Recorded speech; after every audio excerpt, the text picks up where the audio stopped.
Hello everyone, this is Orlando from A Collector's Dream. And I've talked about how wonderful this community is. This uh, YouTube card community is probably the best thing that's happened to me in probably many years. This second half of my life, I would say. And it's really enhanced my entire collecting and friendships, and really just reinvigorated my collecting. And it's due to a lot of friends that I've developed. And always starts with some comments and goes from there, and then eventually we make contact with people. And the more you get to know someone, or just exchange even text and stuff with someone, you realize how great and genuine the people in this community are. And one of the best is our friend Skaght. And I think he's the superstar, of this, generous community. And he sent me something that is just, again, another one of these incredible gifts that I never thought I'd receive from someone that I really had never met. If it wasn't for this community, if it wasn't for YouTube. And this is his site. If you want to go ahead and pause right here, go to it. I recommend you to go ahead and check it out, everybody. Please go ahead and check that out. But anyway, and of course he draws all this, and the card he sent me is just perfect, like always, appropriate for me, Mickey Mantle. So thank you very much, Skaght. Go ahead and put the note back there. I always keep everything as is, like that. But I just want to thank you. And that's not really what he sent me. He just sent me that, but his real gift was this, the Martin Dihigo. And Martin Dihigo is how you hear it pronounced, but in Spanish you don't pronounce the H. So it's Martin Dihigo. Martin Dihigo, the greatest baseball player you've never heard of. But those of you that watch my channel have heard it, and I've shown his card, his rookie card and stuff that I have from the 46, 47 Caramelo Deportivo cards. But just want to show you the book, but I also want to show you this card I've shown before, and that's the Negro Leagues, and that's a photo of Martin Dihigo. And he was a big, tall guy. He was, I think, was 6'2", 6'3", back in the days. Strong guy. He is considered the best Cuban player ever. And here's some of the stats. And these are Negro League baseball stats or baseball information when he played with the Negro League. But remember, he also played, of course, with the Cuban leagues. He also played against, the players from the major leagues that came to play in Cuba, and he also played with the Mexican leagues and Venezuelan leagues, and he played everywhere. So it says Martin Dihigo could do it all. He was a talented second baseman who was a superior hitter, but he was also a great pitcher and played other positions as well, positions in the field, sorry. One year he hit .372 to lead the New York Cubans to a title. His career spanned 23 years, ending in 1945 when he was a player manager of the New York Cubans. Dihigo was elected to the Baseball Hall of Fame in 1977. And you can see the teams he played for. Played for the Cuban Stars, the New York Cubans, the Homestead Grays, the Hilldale team, and the Derby Daisies. Those are all Negro League teams. Again, of course, he played with many other teams in other countries. So going back to Skaght, sorry, I had to take a drink of water there. Going back to Skaght sending me this book. The reason he sent me this was, of course, because Martin Dihigo, one of my favorite players, but because his friend, Eric Kittelberger, was the one that did all the graphics, all the illustrations. So he illustrated this children's book. So I want to thank Eric Kittelberger, and I want to thank Darren Lopez also for writing this book about Martin Dihigo, and he contacted the family of Martin to get permission to do this. So it says here, he was the greatest all-around player I know. I say he was the best player of all time, black or white. He could do it all. And that was Buck Leonard, who played with him in the Homestead Grays. And Buck Leonard was a Baseball Hall of Famer in 1972. And you know, again, some of the stuff that he drew, the graphics on this thing is incredible. And you can see this picture. I'm not going to fold it too much. It goes all the way from the back to the front. Incredible illustration there. And it says, along with Willie Wells, Dihigo was just one of 2 players to be inducted to the American, the Cuban, the Mexican, the Dominican Republic, and the Venezuelan Hall of Fames. So I want to just share the book with you. It's a children's book, but it's just a wonderful, wonderful illustrated book and a wonderful story. And a beautiful picture of Martin's hand pitching, because Martin was an incredible pitcher. And if you can just imagine 1 year, and this is the coolest thing, is that it's autographed by Darren Lopez, who wrote the book, and it's autographed by Eric Kittelberger, who illustrated the book. So that's a wonderful addition there. And just thank you so much, Skaght. Definitely, this is one book that I'll treasure forever. Martin Dihigo, the greatest baseball player you've never heard of. Great illustration of Martin. And he was kind of tall and lanky, but he was not that skinny like a Satchel Paige. He was a big, strong guy. And here, you know, it talks a little bit about, you can pause and read it later, but it says the family of Martin Dihigo, you know, they consented to this book being written. And, you know, Martin was one that 1 year, one incredible year, he not only led the league, it's in this book, I would imagine, somewhere. I'm just going to go through it here with you guys. I received it yesterday. But 1 year he won like the Cy Young and the best hitter.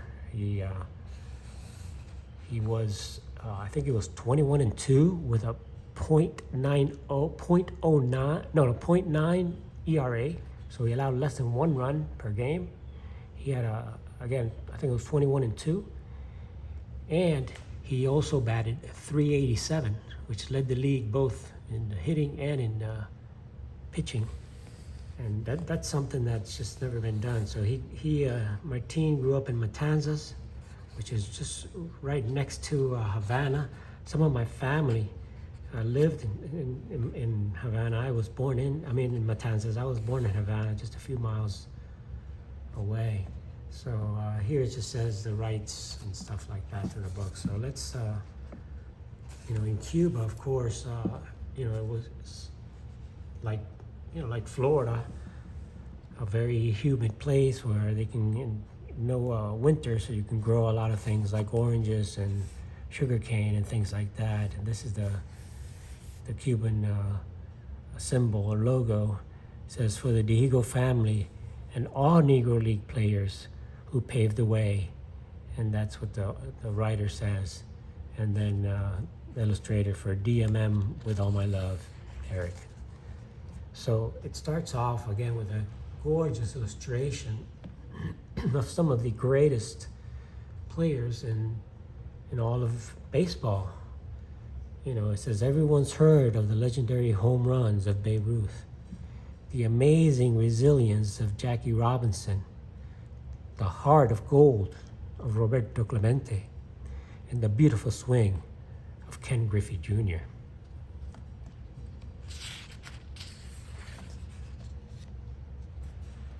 But, let me call that out here.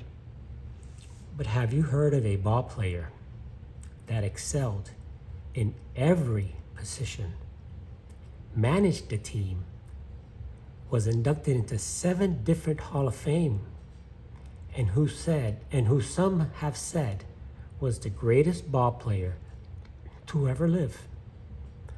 All of which earned him the nickname El Maestro, the master, in Mexico. And in Cuba, his nickname was El Inmortal, the immortal, in his home country of Cuba. This is the story of Martin Dihigo. So it shows Martin playing in every position. Catcher, pitcher, first base, which he did. And he even played that in one game. He played every position, but he played every position wherever he was needed. This is where he was a young boy, and the small sugarcane towns. And I'll zoom in a little bit here so you can share with you a little bit about that. And basically it says there that Martin Dihigo was born in a humble sugar mill town in the province of Matanzas, Cuba. He was very proud of his father being a Mambi. Mambi is a Cuban freedom fighter against the Spanish colonial rule. This was way back when Cuba was ruled by Spain, and they wanted to be free, and that was the Spanish War there in Cuba. So his father was involved in that, and his father wanted him to work as a trade, but Martin's passion was baseball. Channeling the Mambi spirit and pride inherited from his father, he grew up living and breathing the game of baseball. The Mambi culture continued to live through him, through his determination and kindness.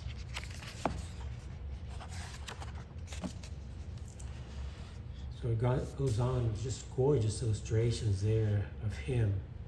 And of course, not only did he play every position, but Dihigo was a great hitter from both sides of the plate. He was also a switch hitter. So he was a great hitter. Imagine batting 387 one year, in the Negro Leagues batting 370 something as a switch hitter and a pitcher. His passion for baseball bloomed into a professional career at the age of 16 when he played for Havana. Now, in the Cuban Baseball League. Now remember, back in those days, the Havana team was really one of the top teams. I mean, it's the big city. It's like playing for the Yankees in Cuba. He was 16 years old. So it says even with a tall, slim, and muscular build, he was still a boy playing amongst grown men. Batting from both sides of the plate and thriving in all positions, Martin's baseball versatilities and talents immediately caught the attention of fans and scouts. A superstar was in the making, just like our buddy Skaght, who's a superstar. But Martin, at 17, he was a superstar. At the age of 17, he played for the Cuban Stars, which barnstormed the east coast of the United States in the Negro Leagues. Let me zoom out a little bit here. Appreciate you guys hanging on to listening to the book. It's just a few more pages. Like I said, it's a children's book. That's why I intended. I figured I'd go ahead and read it. And the graphics is just incredible. Eric did just a good job of that. Just incredible graphics. And I'll read this passage for you here real quick. Martin's international success meant that he spent winters playing in Cuba and summers in the United States. He became a feared fastball hitter, but pitchers soon found his weakness versus the curveball. The Mambi spirit rose again, motivating Martin to work fiercely against this limitation, day in and day out. His teammates would throw him curveballs during batting practice. His resilience and dedication helped turn him into a deadly curveball hitter. in just a couple of years. He would become to be the best hitter in Cuba, Mexico, and the Negro Leagues. So you can imagine that.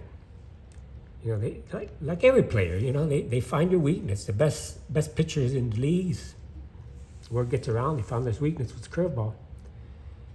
And he practiced it, became best curveball hitter. He became the best hitter in Cuba, in Mexico, and in the Negro Leagues in the United States. Here's another awesome picture here of Martin here. Beautiful shot as a first baseman, scooping up a shot there. You see that? Let me move it over a little bit, making a scoop play. So great artwork that in this book. And read a little bit more about that. It says agility. Oh, so I guess he's the baseman in this picture. We'll see. It says agility, amazing speed and athleticism, and a cannon of an arm. No, he was second baseman. So this was apparently like a throw, get this guy out with his cannon arm, because he was also a pitcher. And a cannon arm caught the eyes of the coaches who experimented with Martin at each position. He fervently played wherever he was needed and surpassed expectations at all of them. A few more pages here. So it goes on to say that, and just incredible picture, incredible stuff. And this is what he encountered in the United States. In the United States, the Jim Crow laws troubled Martin, as he was treated as a second-class citizen because of being black. Throughout his travels in the U.S., these laws made it difficult for him to find a restaurant to eat or a decent hotel to sleep in. He was proud of being black, and his Mambi spirit of justice would speak out against these laws that didn't allow equal treatment for blacks in the South. Even though there was some racism was present in Cuba, there weren't laws that systematically furthered such injustices. So, of course, every country had some racism, but it wasn't like here, you know, where the laws prevented you from playing baseball and other things. So he was very, very troubled with that, because if you went to, you know, Cuba or Mexico and things like that, they didn't have any of that. So here's a great picture of Martin pitching against Josh Gibson, the most feared slugger in the Negro Leagues. And again, Martin played against all these guys. It says the inequities and challenges he faced as a black Cuban didn't prevent him from being successful. His passion and love for the game helped him rise above the difficulties. Martin struck out future Hall of Famers, turned double plays, and threw out runners from the outfield trying to get extra bases. He did it all. And another awesome illustrations back up and take a look at that. Awesome stuff. Go ahead and read up a little bit here. It says, according to Hall of Famer Rudy Johnson, one winter in Havana, Martin had a pre-game throwing contest against a professional highlight player. Let's watch the highlight player here.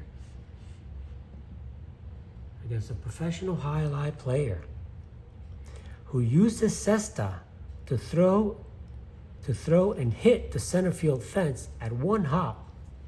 And those cestas, guys, man, you could throw the ball like super far, almost like a boomerang type thing. It says the Mambi spirit of determination took over Martin as his ball soared over the fence, a throw that easily cleared more than 400 feet. So it shows that. Next, there's a great picture of this championship here. This video's getting a little long, but almost over. Hey, it's like reading storybook with Orlando here. Thanks, sponsored by Reindeer Studios.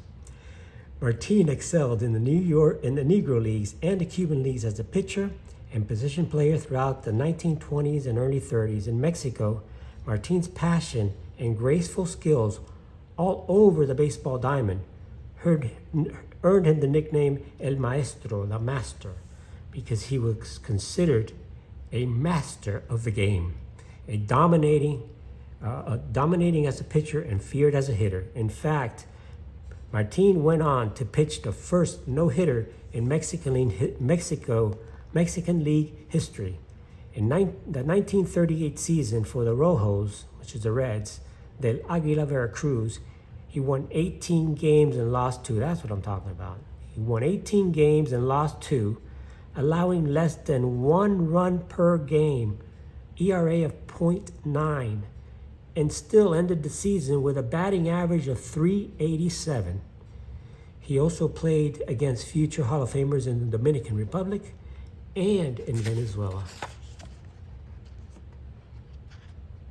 Johnny Mize, Major League Baseball Hall of Famer, he played against Martin. He said that Martin Dihigo was the greatest baseball player to live. Mize was amazed Dihigo could play hit from both sides of the plate and manage the game. It's a great picture here of Johnny Mize saying that because he could do it all, he was good at everything, that he considered him the greatest player ever to play the game. But Martin, along with players like Roberto Clemente,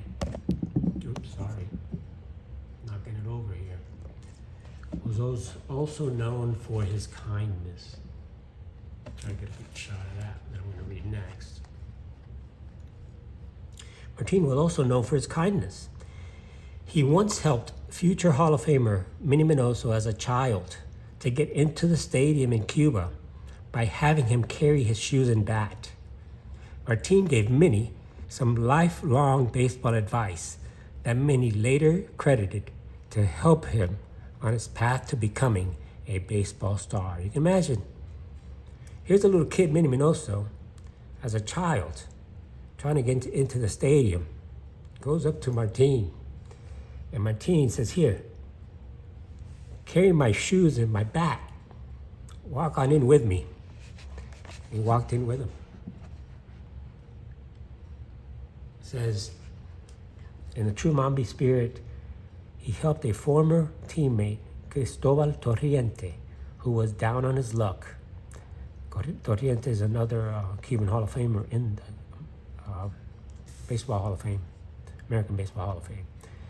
He helped Cristobal Torriente, who was down on his luck, a coaching job with him when he was manager of the New York Cubans. This helped Cristobal get his life back on track and do what he loved doing, baseball. And then here it shows a beautiful picture that he drew of Minnie Minoso's 1954 Bowman baseball card. A great addition to that overall illustration there by Eric. And next to last page here, I'll zoom in a little bit, give you another good look here. It says Martin Dihigo, 7 Hall of Fames. Martin's accomplishments have been recognized throughout the baseball world as being elected to 7 Baseball Hall of Fames, including the National Baseball Hall of Fame, which is American, the Cuban Baseball Hall of Fame, the Mexican Baseball Hall of Fame, the Venezuelan Baseball Hall of Fame, the Dominican Baseball Hall of Fame, Buck Leonard's First Baseman's Hall of Fame, and the Hispanic Heritage Hall of Fame. This is how his Cuban nickname was earned, El Inmortal, the Immortal. To be recognized by so many people in so many countries is how one becomes immortal.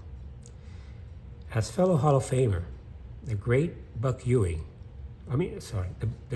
Leonard said he was the greatest ball player of all time, black or white. His accomplishments speak for themselves, and every baseball fan should know his story. Buck Leonard. Again, considered one of the top 10 Negro leaguers of all time.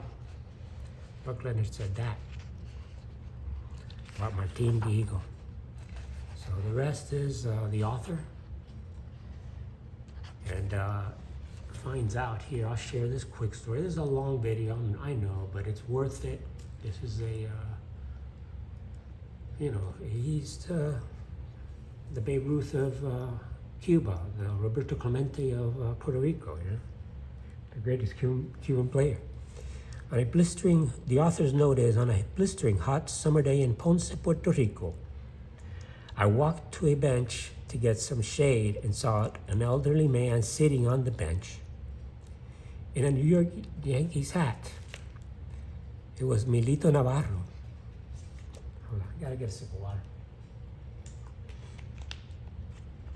Milito Navarro, another great player, 102-year-old former Puerto Rican baseball player. He played for the New York Cubans in the late 20s and has been involved in baseball for over 90 years. His memory was fresher than a 30-year-old. We sat down and spoke about baseball for about 2 hours.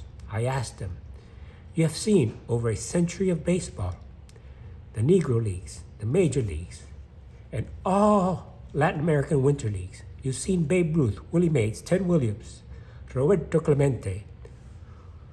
Who is the best baseball player you've ever seen?" He responded, "A Cuban ball player that did it all, Martin Dihigo."